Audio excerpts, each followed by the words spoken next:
ya, kita bangun kembali masyarakat pada obat yang aman dan bermutu ya, dan bahwa kejadian ini adalah suatu kejahatan obat yang dilakukan oleh sebagian kecil dari industri farmasi ya, karena kelalaiannya ya, bisa jadi bukan kejahatan akan dilihat lagi. Kalau industri farmasi itu mungkin bukan kesengajaan, bisa jadi ya, tapi kelalaian ya, karena tidak melakukan langkah-langkah untuk pemastian mutu tersebut, dan itu yang akan namun tetap kelalaian tersebut memang melanggar ketentuan dengan sanksi administrasi yang akan diberikan oleh Badan POM, dan kemudian juga dilimpahkan di Badan POM ada Deputi Bidang Penindakan yang akan berkolaborasi dengan Bareskrim untuk meneruskannya dalam sanksi pidana. Itu pernyataan Kepala Badan POM 17 November lalu. Saya mau tanya ke Bang Saleh untuk bisa memberikan pencerahan kepada kami. Tepatkah menempatkan beban kesalahan itu ansih kepada perusahaan farmasi? Itu keluar dari narasi Kepala Badan POM. Jadi kan istilahnya tadi saya dengar ya, dan itu kita dengar semua, istilahnya adalah kelalaian. Nah kalau kelalaian itu ada pada produsen obat, berarti kelalaian itu juga mungkin terjadi pada pengawasan. Paham nggak maksud saya? Jadi alurnya adalah, coba iya dong, kan ada alurnya. dua di situ kan. Misalnya begini loh, jadi kalau orang bikin obat itu, dia kan bikin obat itu diawasi oleh Badan POM. Ya.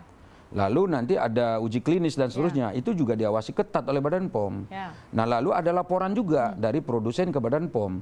Dari laporan itu, ya itu Badan POM harus periksa. Barulah Badan POM bisa mengeluarkan izin edar. Kemudian barulah Badan POM bisa memberi label pada obat. Label itu bisa bentuknya merah, bentuknya biru, Merah bentuknya obat hijau. keras, Merah keras, biru itu dengan resep dokter. Kemudian yang hijau itu ya Bisa kita tentu bebas beli dengan di bebas apotek. dikonsumsi oleh masyarakat. Jadi logikanya seharusnya Mestinya kan itu tadi izin edar itu dikeluarkan ya setelah lolos dari pengawasan. oke. Jadi kalau kita tarik kepada siapa yang harus bertanggung jawab apa dalam hal ini menurut Anda? Menurut saya tentu Badan POM juga punya tanggung jawab besar di situ. Ya, jangan kita misalnya langsung ditunjuk kamu kriminal, ya kan ada pidana gitu, unsur pidana. Kalau pidana ini kan sebetulnya berat juga loh sanksinya. Pidana 4 perusahaan itu. Ya kan? Sekarang saya tanya, kenapa mereka itu bisa dikenain sanksi pidana? Bisa jadi karena ada kelalaian dalam pengawasan dan pembinaan. Fungsi Badan POM kan bukan hanya pengawasan saja, tapi juga melakukan pembinaan supaya lahir obat-obat yang bermutu, makanan-makanan yang bermutu, bergizi, tidak berbahaya jika dikonsumsi oleh masyarakat. Nah sekarang faktanya kan begitu. Jadi ini sesuatu yang menurut saya tidak sederhana sebetulnya. Kita harus merenungkan ini secara mendalam, sehingga dengan demikian ketika kita mendudukkan persoalan ini, kita bisa mendudukkannya secara proporsional. Saya juga bukan mencari-cari masalah di sini, bukan. Tetapi tentu saya juga sebagai pengawas ya, pengawas itu kan pengawas konstitusional ya kepada lembaga-lembaga negara yang bekerja. Dan saya tahu persis Badan POM ini kan mitra saya. Saya mengerti bagaimana mereka melakukan kerjanya, dan kita juga tanya itu sebetulnya. Bagaimana kalian melakukan pengawasan itu gitu. Dan itu yang dijelaskan kepada kita. Pak Pipit, apakah Anda mungkin bisa sampaikan kepada kami logika yang seperti disampaikan oleh Bang Saleh, apakah itu juga menjadi logika yang dibangun untuk menyusun konstruksi hukum untuk memintai pertanggungjawaban apa yang disebut sama Bang Saleh tadi, bahwa pengawas dari Badan POM pun bisa, Badan POM sebagai pengawas pun bisa dimintai pertanggungjawaban secara pidana, atau seperti apa seharusnya konstruksi hukum yang dibangun oleh Dirti Peter?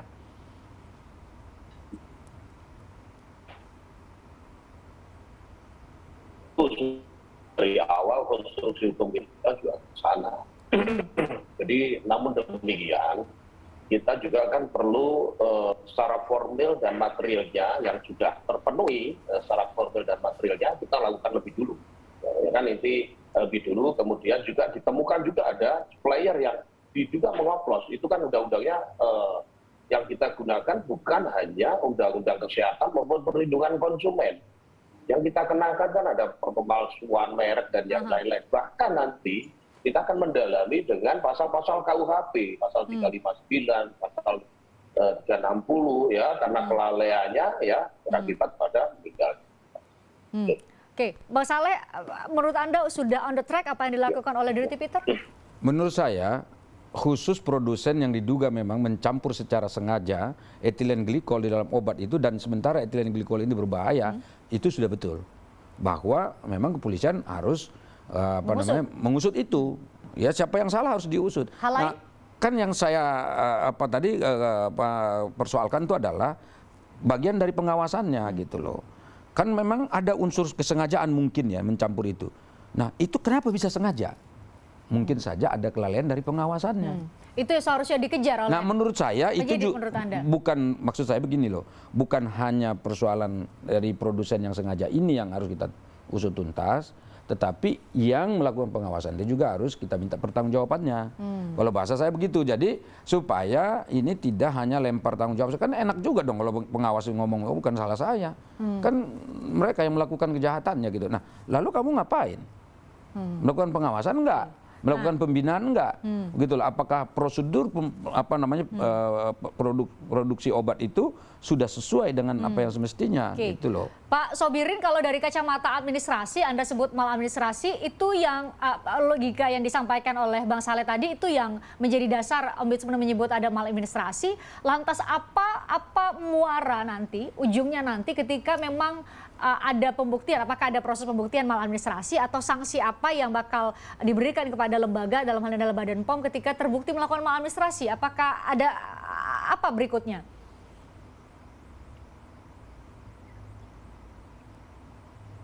Baik, terima kasih. Sebenarnya yang kami sebut maladministrasi ini terkait dengan pengawasan Badan POM dalam proses di pre-market dan post-market.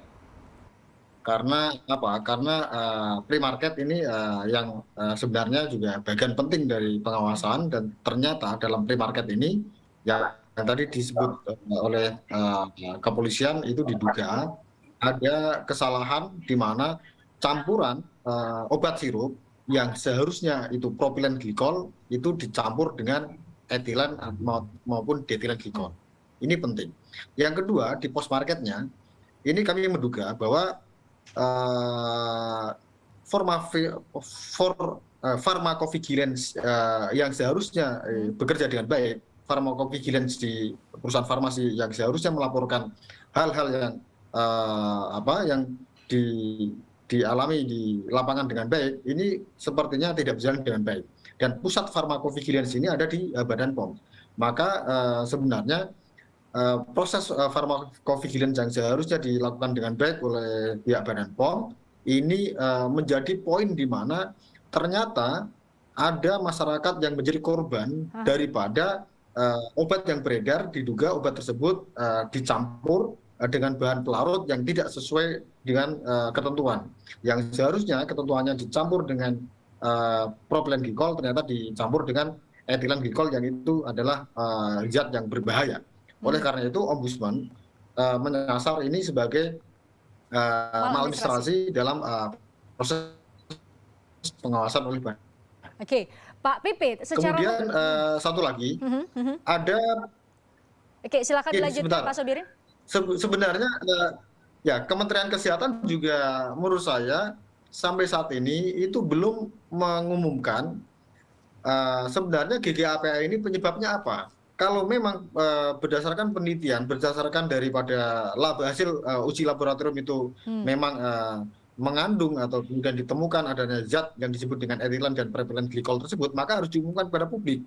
Yang pertama. Yang kedua, Kementerian Kesehatan juga pada tanggal 28 September itu sudah mengeluarkan surat edaran melalui Dirjen Vaskes yang menyatakan bahwa tata laksana pelayanan kesehatan bagi anak dengan gejala-gejala klinis tertentu yang mengarah pada gangguan ginjal, maka itu ada hal-hal yang harus diperhatikan oleh Vaskes maupun oleh Nakes. Tapi kenyataannya pasca tanggal 28 tersebut, tanggal 28 September tersebut, banyak Nakes dan juga Vaskes yang tidak memenuhi daripada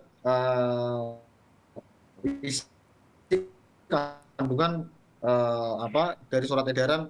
Terima kasih. Oke, Anda menyebut dua entitas, ada Badan POM dan juga Kementerian Kesehatan. Itu juga muncul di persepsi publik. Tadi surveinya kami tunjukkan. Tapi yang menjadi pertanyaan sekarang, Mbak Brigjen Pipit, Pak Sobirin dan juga Bang Saleh adalah 18 Oktober adalah awal ketika Kementerian Kesehatan dan bersama-sama dengan Badan POM bilang, ayo jangan gunakan dulu obat sirup. Sudah lama berselang, hampir 2 bulan ya. Ini kan Oktober, November, menuju sekarang sudah bulan Desember.